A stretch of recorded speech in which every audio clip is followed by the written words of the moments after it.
Okay, good morning everyone. We were in the middle of Chana's prayer in Perek Aleph, Shmuel Aleph, Pasuk Yud and Yud Aleph. And we said we learn a lot about prayer from Chana. So I just began to touch on this idea that I gave you a sheet from the Nefesh HaChaim, from Rabbi Chaim of Volozhin. So you have it in the, and basically the second gate of his work talks about prayer. And what I gave you in the Hebrew, you have the 11th chapter, in the English also, you have part of the 11th and part of the 12th chapter. You don't have it all, but you've got parts of it. In the English as well. Now the English is not a complete translation of the Nefesh HaChaim, got little sections. So when we will get to the parts that you need to know, the Hebrew is only one sheet, it's obvious. There's an arrow pointing on the right side on Perek Yud Aleph. On the English, we are on, one second, it's page 90. The one on the left-hand side says page 90, and you see an arrow over there. Okay? Well, I'm not starting there right now, but I will shortly. So when we get to that, then you'll know where to look. Okay? So Rabbi Chaim talks a lot about prayer, and one of the concepts of prayer, especially what the men of the Great Assembly put together, is that we see in the daily offering, we say we bring korbani lachmi l'Hashem. Hashem says, bring korbani, my korban, lachmi, my bread. So what does that mean? That a korban, an animal offering, is Hashem's bread. Does Hashem eat? Why is it called my bread? And the answer is that the service of the korbanot, and to which prayer is modeled after and serves a similar goal, is that the animal offering is part of the activities we do to nurture an ongoing relationship between us and Hashem. In other words, again, just to overview the whole idea of Yiddishkeit, the whole point of Judaism is to enjoy the pleasure of the relationship and the closeness to Hashem. So therefore, there are things we must do to nurture that relationship. Relationships do not establish themselves and are not maintained unless they are nurtured. And that's an unfortunate thing, because a lot of people forget that.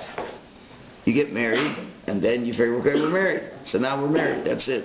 We don't have to do anything. And then the husband comes home from work, the wife comes home from work, and the wife, let's just say, starts telling the husband all the problems she had at home or what she had at work, and we'll have to update this thing. So used to be the husband's reading the paper while the wife is talking.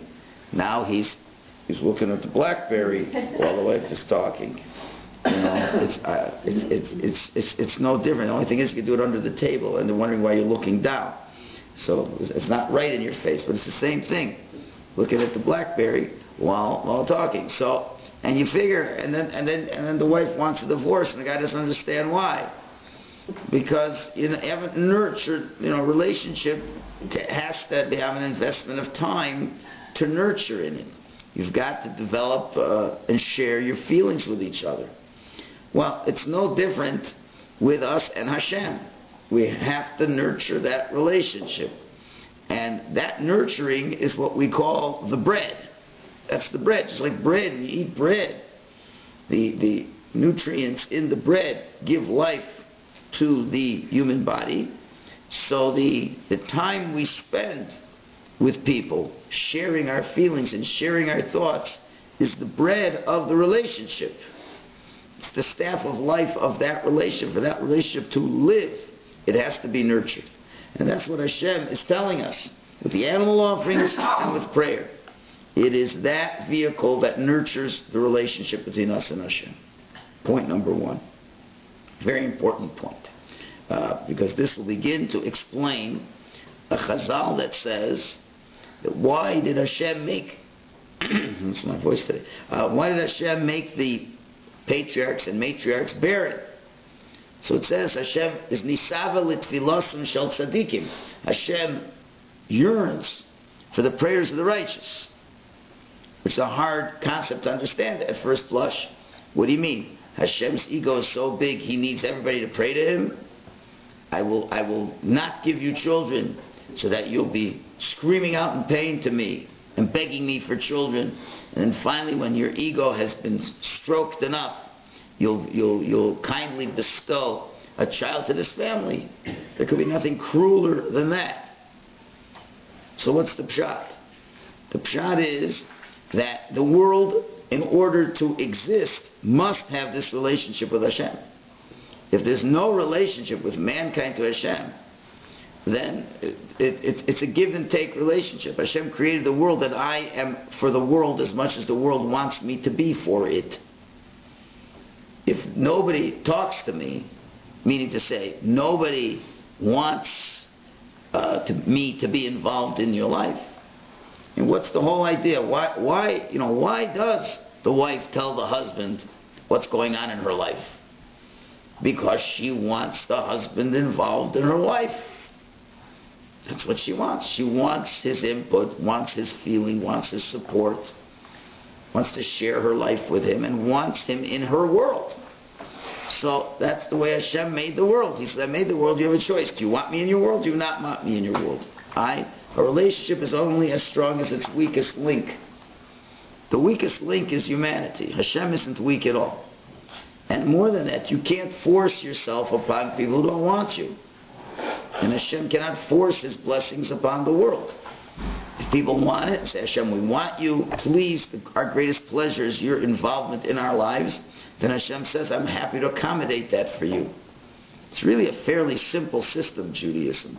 It's people, that's what King Solomon says.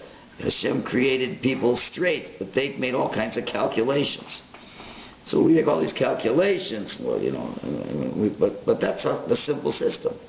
If there isn't a very many people praying to God, that will be catastrophic for the world. Literally. Because then the world is saying, God, stay out of our lives. Hashem says, if that's what you want, that's what will be. And when God stays out of your lives, then you're up to the forces of nature that go by themselves. And the natural world is not very kind to the human being. And Hashem doesn't want that, but that's what you want. He can't force himself. If somebody doesn't want you around, the more you get involved, the more they hate you. So Hashem's off to back off. So what happens is, if there aren't a lot of people involved in praying to Hashem, the world still needs it. The world needs a certain amount of prayer to keep it going. So now what does Hashem have to do? Well, He has to take those that do pray to Him and push them to pray more. And push them to pray more. So the tzaddik, who would normally pray X amount and is happy to pray to Hashem for X amount of things, Hashem creates for them all kinds of misery that necessitates them to dig deeper and to pray more. And really what happens then is there is a greater allocation of prayer that is happening from mankind directed up to God. And that makes up for the lack of prayer that exists in the world. Without a certain amount of prayer, the world won't continue. So Hashem has to count on His strong people to create scenarios that force them to look at life a little bit deeper and to dig deeper into the prayers and to find who they are even more so, and how much more so that they need HaKadosh Baruch Hu in their lives. This will explain why certainly when the patriarchs existed, there weren't very many people interested in God.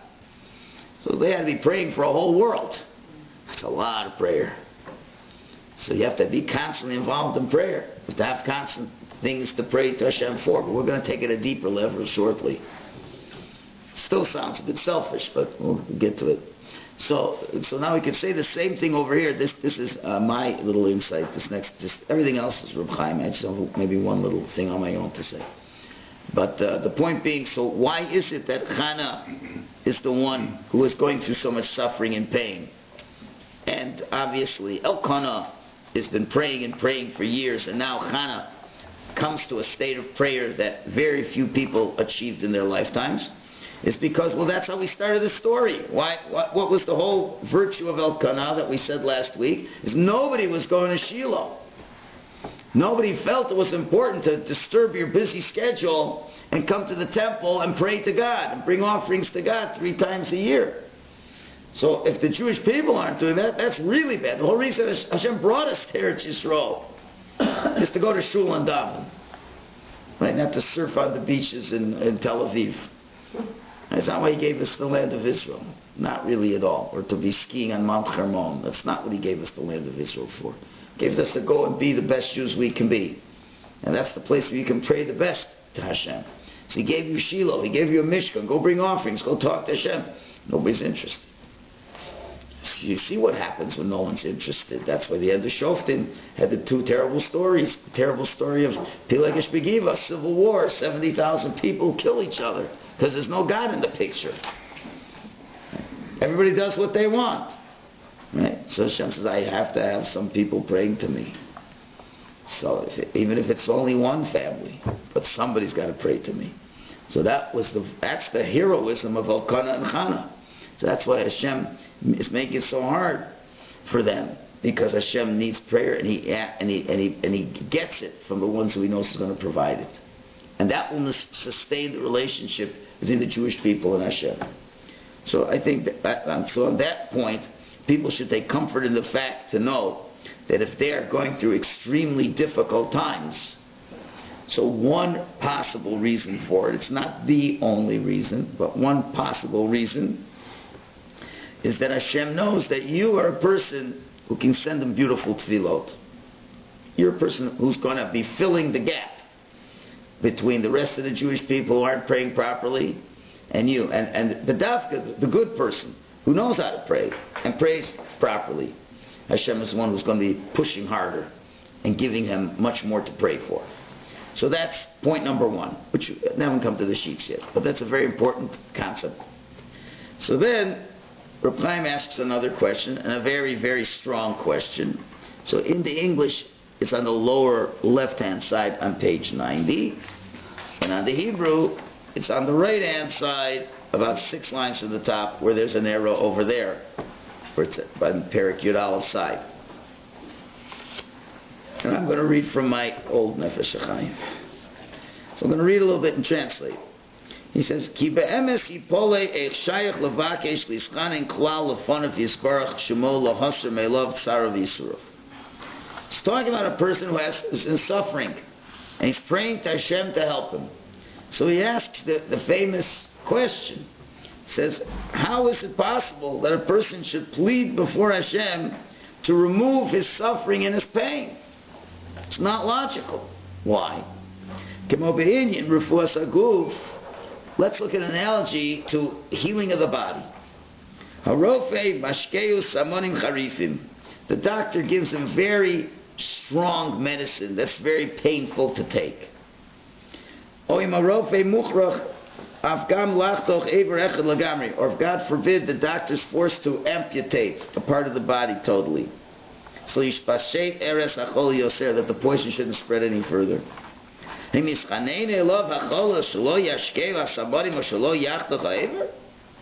Would a person plead before the doctor not to give him the medicine?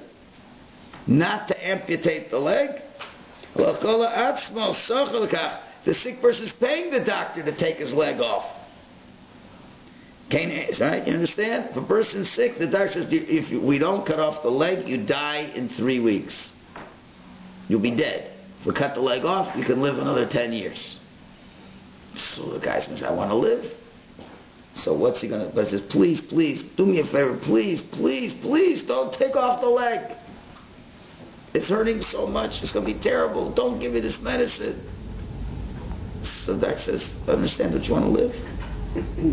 So the same thing over here.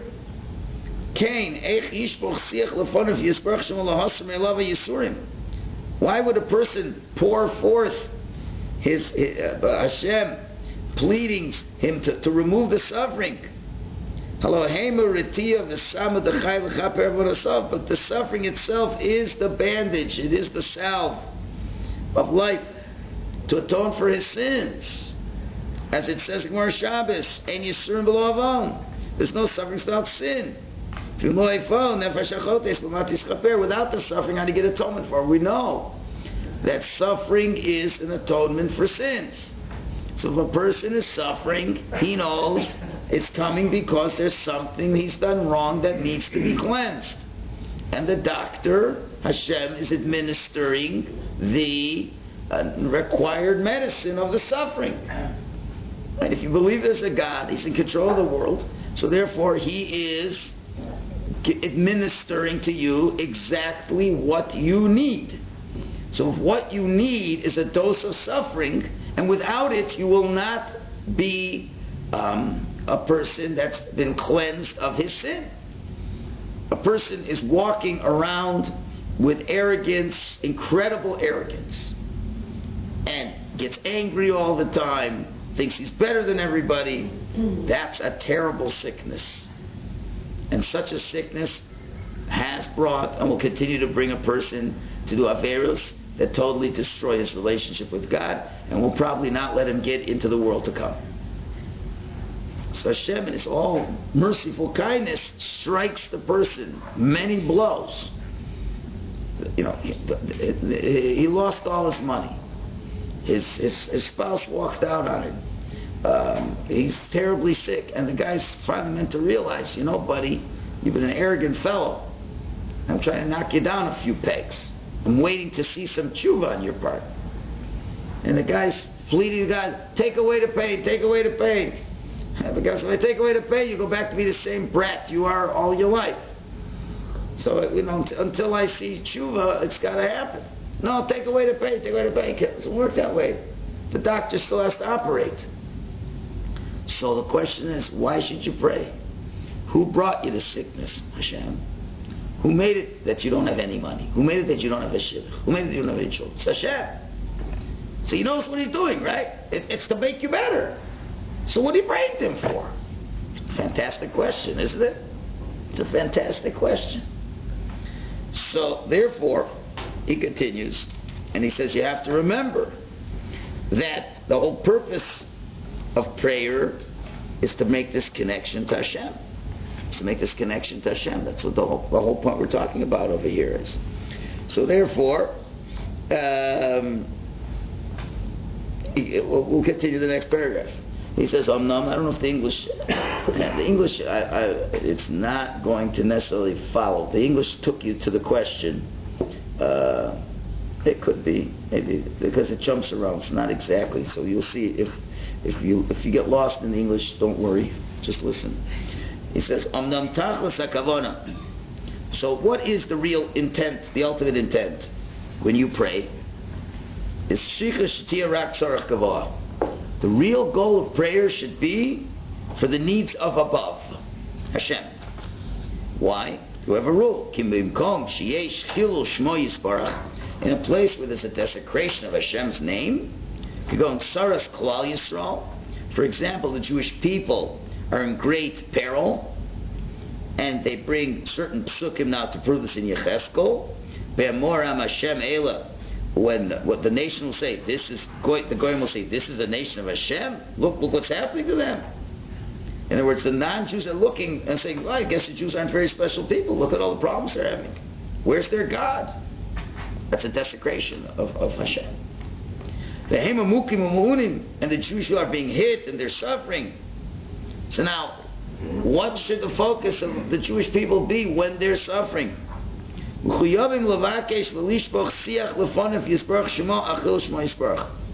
Jews are obliged to pour their hearts out before Hashem over the disgrace of Hashem's honor, and for the sake of His name. In other words, when the Jewish people in large are in trouble, yes, there is the pain to the Jewish people, but more importantly, there's the pain that the Almighty suffers, as it were. And I don't want us to start, thinking like Christians here that God has physical pain. we're talking about in the context of the relationship that Hashem has with the Jewish people, is where He displays qualities, and therefore in the context of His relationship with the Jewish people are suffering, Hashem His plan for this world is not working out, because the plan for the world is the whole world should recognize God. And when the Jewish people are suffering, the world does not recognize God. So the plan is not coming to fruition, and this quote-unquote pains God. Right? So therefore, what should the focus be when the Jewish people are in trouble? It's not, oy nebuch, look at all the people that are suffering. Of course that's true. But more importantly, Hashem's plan is not coming to fruition. And the Creator is undergoing a tremendous suffering vis-a-vis His relationship with us. And similarly with an individual. If an individual has pain, if an individual is suffering, even if it's not a desecration of God's name, there's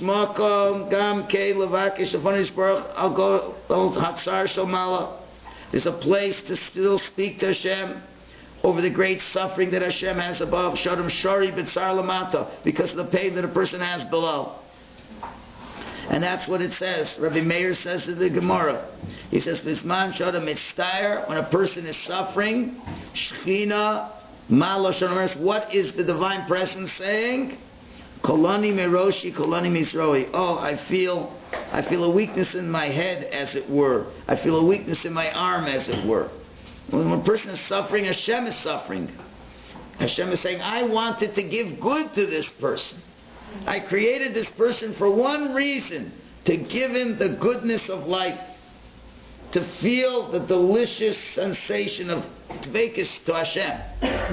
And look what he's done. All he does, he plays around all day long like an overgrown baby with all the sophisticated toys he has, and just destroyed his marriage, destroyed his relationships. He's a miserable person.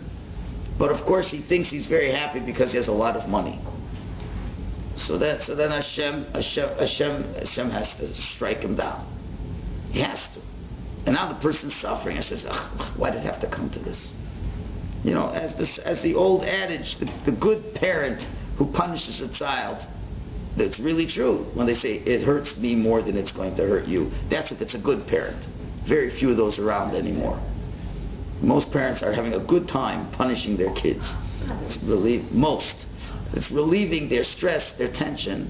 That's for sure true, because if it wasn't, there wouldn't be so many clinics for abuse. Most parents are abusing their children. In fact, that's just not recorded, that's all. I would say the majority, there's some types of abuse. Maybe not all the time. Verbal abuse, not necessarily physical abuse, because they're losing their minds. They're hard enough. They have a tough enough life. It's tough at work, tough here, tough there. And on top of that, the kids, well, I only brought kids in the world so they would give me pleasure, and now they're making life hard, so smack them up and I'll feel lots of pleasure from that too. That's the way it is. That's the way it is. Don't say not. Don't say not. You have a few that never do make a mistake. And a few angelic parents around. If anybody doesn't agree to that, then you're just denying yourself. That's all. You want to, go ahead. I don't care. But, I'm saying there might be a few. I'm not saying 100%, but certainly 90% without a question. One form of verbal abuse to children or another, for sure. Okay. So the point being, person comes into this world and Hashem says, I gotta fix this guy up. And it pains Hashem to have to straighten the person out. A good parent, the biggest proof is that Hashem doesn't wallop you right when you do the Aveira. Hashem will wait. He can wait 5 years, 10 years. It's lots of time. He has lots of compassion. Maybe you're going to come to the understanding yourself.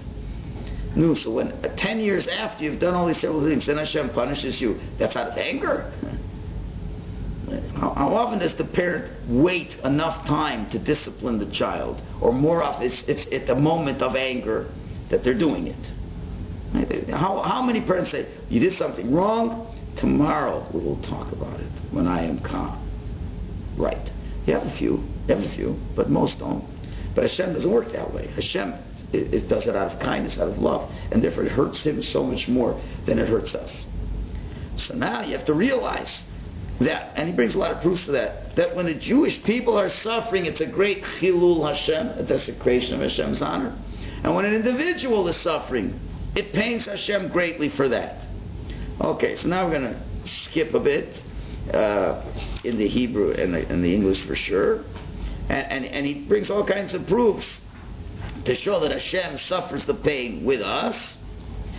So therefore, at the end of chapter 11, so in the Hebrew it's the bottom paragraph on the right hand side, and in the English I don't know if it's there. It could be. I don't know what we've done in English so far. Can we ask questions yet or no? No, you can't ask any questions yet. I'm sorry. Yes or no? No, you can't ask any questions yet. Comments? You have to listen. No comments. No Something to comment and I haven't finished. Okay, and that's what it means. Imo anochi v'tzara. That's what it says in Psalms. Imo anochi, I am with him in his pain. What does it mean? Hainu, shemin ha-meitzar, mishatef oso yisparach shemo. That in this time of stress, Hashem partners himself with the person suffering. And then it says, achal seil, then I can help him. Ukishadam ein margish saro miyisurav. And when a person doesn't feel his own pain, of his own suffering, why? Migodol meriruso mitzara kivyochol. Because of the abundant pain of Hashem's pain that the human feels. You got that? Yeah. In other words, that would be analogous to, let's say, a father who has his leg is hurting him a lot and he's in pain, and he just saw Nebuch, his son, fall off a cliff. And he falls, and the son is screaming in pain. Whose pain is the father feeling right now? He's feeling the child's pain. He doesn't even know that his leg is hurting him. Right? So when a person feels Hashem's pain, he's saying, "Oh, how Hashem must be in pain. That Hashem is in pain that this Holocaust happened." Everyone worries about the 6 million. Okay, well, what about God's pain? You think He was happy to bring that along? Right? How much did Hashem suffering that it's had to happen? How much Hashem suffering, Nebuch, if a young woman doesn't wake up in the morning? How much Hashem suffers? I mean, we're not denying everybody else's pain too, for sure. We're not denying it. But who's suffering more even? The Creator Himself. So if a person can forget about his pain and focus on a Kodesh Baruch Hu's pain, which is infinitely worse than your pain, he says, "Hamarora salalu," that pain, heinin etzem meirut p'shav, that is the main cleansing of the sin. Umischaper b'zeh, and now you get atonement at shisuria asbedilamenim, so that your own suffering leaves. And that's the mystery, he says, the mystical secret of lahamtik mar b'mar. By taking the bitter and crushing it against the bitter, you create the sweet. When Moshe threw the bitter stick in the bitter water, it created sweet water. How does that work? So the point that Reb Chaim is saying is, Hashem has to discipline us, has to give us pains to bring us a kapara, to bring us an atonement. And atonement comes through the suffering. That's how the atonement comes. But if the person will now, so you got a choice. You could sit and take the pain, and that's a limited view of what's going on. All right, then you know, let's say God says you have to be in pain for 3 months, and that will cleanse it. So there's nothing to talk about. Just take it and keep your mouth shut. But if there's nothing to pray to God. If you just say, Hashem, take away my pain, Hashem says, I'm really sorry. You got to suffer the next 3 months. And if I do take it, be careful I don't listen. I better not listen to prayers, because if I take away the pain, you'll be the same Balgaiva you were beforehand. It's not going to help. Just take it. Now, so why should I pray? Because remember, prayer is demonstrating, feeding, and nurturing the relationship between you and Hashem. And here's such a critical point. When people are in pain, the biggest mistake they make is that they only think about their pain. Now, we're not saying that would be a natural way for a person to respond, because when you're in pain, it hurts you, so you're feeling your pain. But the problem is that's such a short-sighted way of looking at life. Even forget about God. A person is suffering. Don't you think your parents are suffering? Don't you think your spouse is suffering? Don't you think your kids are suffering? Shouldn't you consider yourself with their pain too? Shouldn't you try to alleviate their pain too? But that's hard. You have to be a big person to do that, to get out of your own self. Remember, if you're a narcissistic person, like 95% of the world is, right? So just like when you want good things, you only think of yourself. So when you're involved in suffering, you only think of yourself, because you're only thinking of yourself all the time. So it doesn't matter if things are good or things are bad. You're only thinking about yourself. The hope is, when Hashem has to wallop you, then maybe you'll stop thinking of yourself. When first Hashem makes it good. He makes it good and says, with all the good, maybe you won't only think of yourself. Look how much I gave you. Maybe you will give tzedakah. I've built in a lot of mitzvahs for you to think of others. Right? When you have your field, you leave a corner of your field, you leave leket, shikha, peah, all kinds of things. Always make sure that other people should benefit from what you have. So stop thinking about yourself. And that's why I'm making you very wealthy. So you can share so much with other people, so you'll stop thinking about yourself. And that's a really good way to do it. But instead, what do? You try to satisfy yourself and do a whole host of affairs. So if that's the way it's going to be, then I'm going to have to discipline you. And that's only for your own benefit. And they'll bring a kapara. Okay, so if that's the kapara, but even then you have to start thinking of others. So now the ultimate kapara is, you figure, whatever I am suffering, let's say I'm suffering, 3 months worth of suffering, right? Got to realize the pain that Hashem has is infinitely greater. Infinitely greater. The fact that it's not just pain of an arm hurting, is Hashem saying, I think a person could have done so much more. I could have given the person so much more. And he won't let me give him more. And the pain of a parent is greater than the pain of the child. If you hook into that pain and feel that other's pain, then you've accomplished the goal of why Hashem was punishing you. Remember, the whole reason he was punishing you is just you forgot about him. Not that he needed it. You needed to remember it. And you're forgetting all that. And now if you genuinely come to Hashem, Hashem says, I know about all the suffering I have, but I know one thing, I'm really sorry that I gave you all this headache. I'm really sorry that I did this to you. And you cry to Hashem and you say, and I wish I would never do this again. And Hashem, please take away the pain so that you won't have to suffer anymore. And I promise I won't do anything to deserve this again. That's not a selfish prayer. That's a prayer. That's the whole reason you're supposed to pray to begin with. Then Hashem says, and there's no need to give you the pain anymore. I've already, the treatment has been, gone quicker. It's accelerated. You can accelerate the pace. Because if you want to take it the slow way, look at your own pain. It's going to take a long time to fix it up. You want to accelerate the treatment, get Hashem's pain involved. And it's going to be a deeper pain. And so you didn't get away with anything. Don't think, tshuva, you never get away with tshuva. Say, I'll do enough, I'll do tshuva, and that's my way of getting away. It's like hiring a good lawyer. I'll do a crime, hire a good lawyer, and they'll get me off the hook. It'll cost me some money, I'll write him a check for $100,000, and I'm off the hook. That's not how tshuva works. Don't use tshuva as a bargaining chip. Don't use it as a fancy lawyer. Tshuva is meant to hurt. It's meant to hurt because there's a lot of you involved in making the sin happen. There's got to be a lot of you in getting the sin out. And therefore, so now that kind of a tefillah will work. Because it's not out of the trick of prayer, but rather it's the trick of what? It's the trick of feeling Hashem's pain. And that is the greatest treatment that a person can have. Because that's ultimately what you're here for, is to feel close to Hashem. You could have felt close to Hashem from all the blessings. Because Hashem, you're so kind. Modani lefanecha. Here's another check for $50,000. I don't have to have a cottage over there. I know Klal Yisrael needs it. Go take it. Hashem says, that kind of guy, give him lots of money. And then he buys all the food l'kavod. Shabbos Kodesh, he has a lot of food. He's not eating it to be fat. He's eating it to show how much he loves Hashem. I give him more. And the guy feels close to Hashem and close to Hashem, close to Hashem. And that's the way God wants to do it.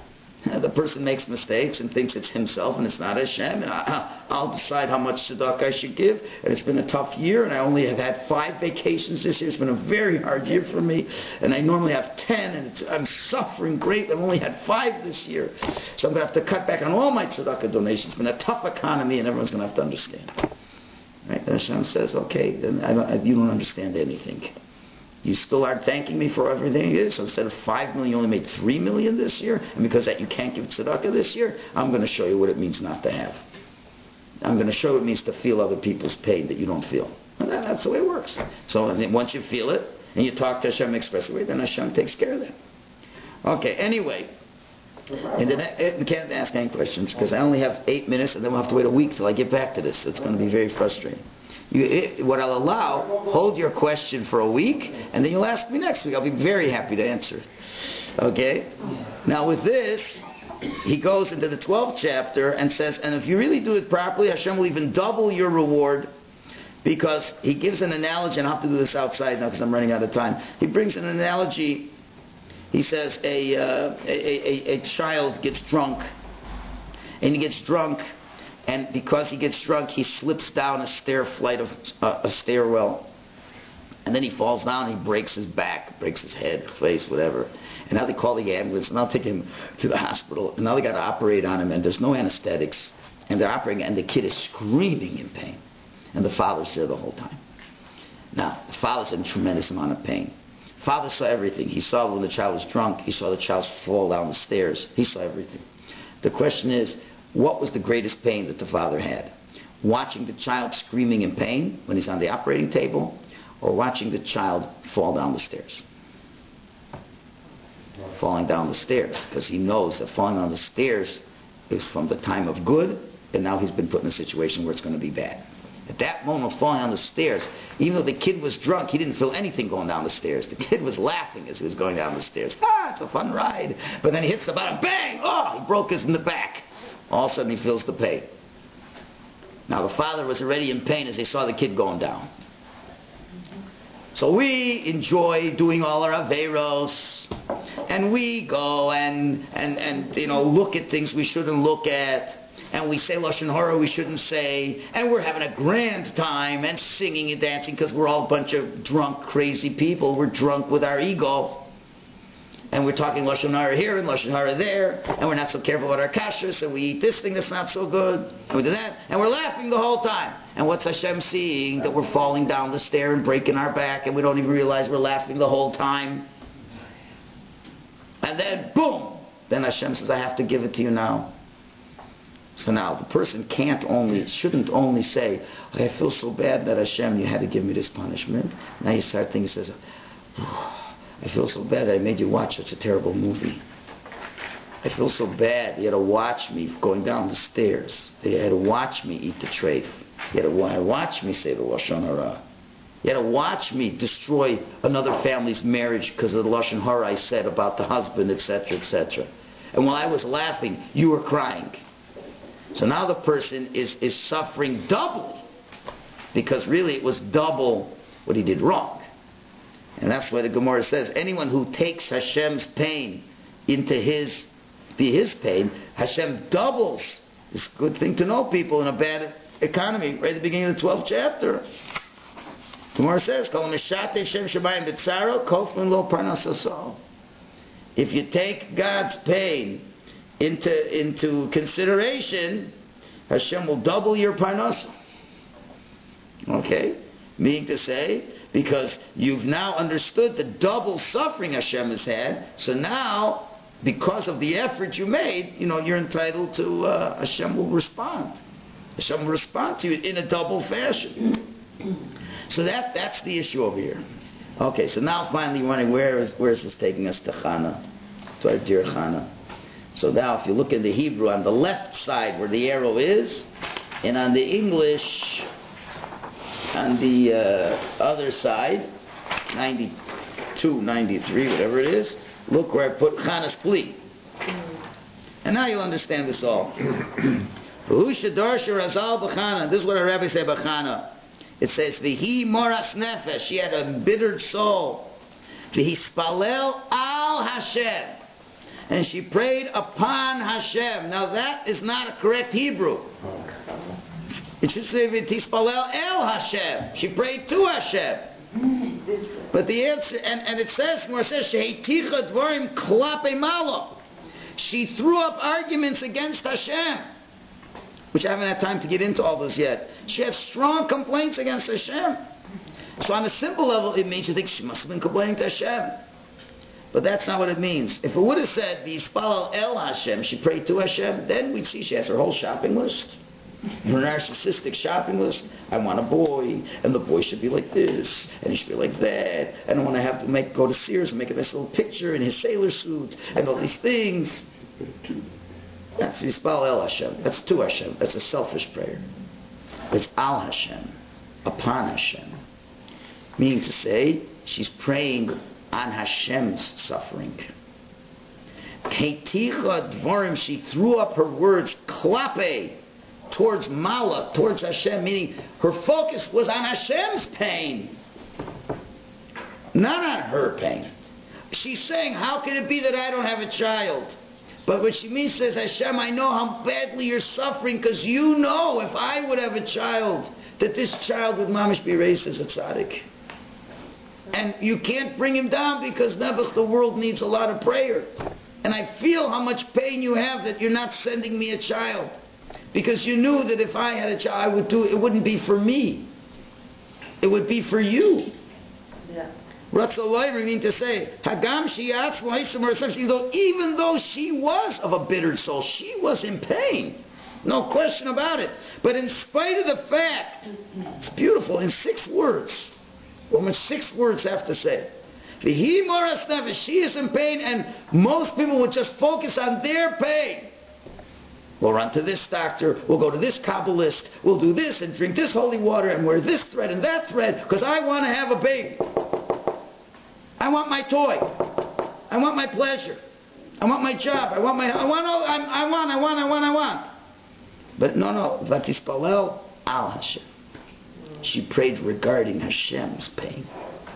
Lomar Hagam she asked Moisemer's Nevis, even though she was a bitter soul. Im kosel still all. He shlichat Sarah. Mineget, she cast her pain away. Lo ichbat lo lispos klal. It didn't concern at all to pray for herself. Because she's like the father with the hurt foot that just watched his son fall down the cliff. When you're worried about other people's pain, you're not thinking about your pain. But she cast up the words of her prayer before Hashem alatzar shel mala for the heavenly pain. Because that's happening now because she is in pain. This is a fantastic level. And this is what prayer is all about. This is what praying in suffering is all about. It's to say, forget about me. It's not about me. It's about a bigger purpose. It's about Hashem's plans. Have I lived my life according to Hashem's plans? So obviously, and it doesn't even mean I necessarily did anything bad. Who's to say Chana did even a sin in her life? This is not only now restricted to Hashem has to make you suffer. To make you suffer to clean up your act. It could be. But we don't have to say that about Chana. It's not to indicate that Chana was a sinner. It could be Hashem, you know what? Nobody's coming to Shiloh. Nobody's talking to you. And this is terrible. And now you have to have a few people talk to you. There's going to be no world. So how do you make that happen? You make it, I don't have a kid. So I got to mamish pour my heart out to you. I understand it's not about me. It's about all of Klal Yisrael. It's about the pleasures. It's about what my husband was concerned about. And that's why he would go to different cities to get other people to come to Shiloh. But it's not enough that he does that. We need genuine prayer to feel Hashem's pain. And her prayer was all saying, Hashem, I feel so bad for you. So, if you give me the child, it will alleviate your pain. Now, how do we know she's sincere? It's a nice shtick. Oh, the rabbi does a good shtick. Now just say it's Hashem's pain, but really, no, it's my pain, but I'll just say it's Hashem's pain. The answer is, if it's only your pain, you ain't giving that kid away to Hashem, are you? Right? If it's Hashem's pain and you don't have a child, you're going to ask the rabbi what school to send your kid to. not where you want to send the kid to. Then we'll know whose pain you were praying for. This is mamish unbelievable stuff. So when you're suffering, realize there's a bigger pain. If you think about the other pain, you forget about your pain.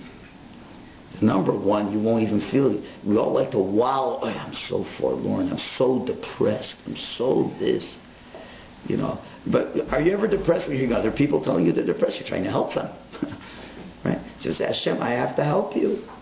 It's medach. You're in so much pain. You have to mamish deal with all these nutcases around here. All these people you give blessings to that are screwing up your whole planet. I feel so terrible for you. I feel so bad. The Shekhinah isn't where it's supposed to be. People don't recognize you. And you're praying. And Nebuch, I'm part of it. I'm part of the play. But that's not my pain at all. It's your pain. If that's the focus, Hispalel al Hashem, then Hashem answered her tefillas. Not just with any old child, but with a Shmuel. Hashem should give us the wisdom to understand how to look at our suffering and how to share Hashem in all this pain.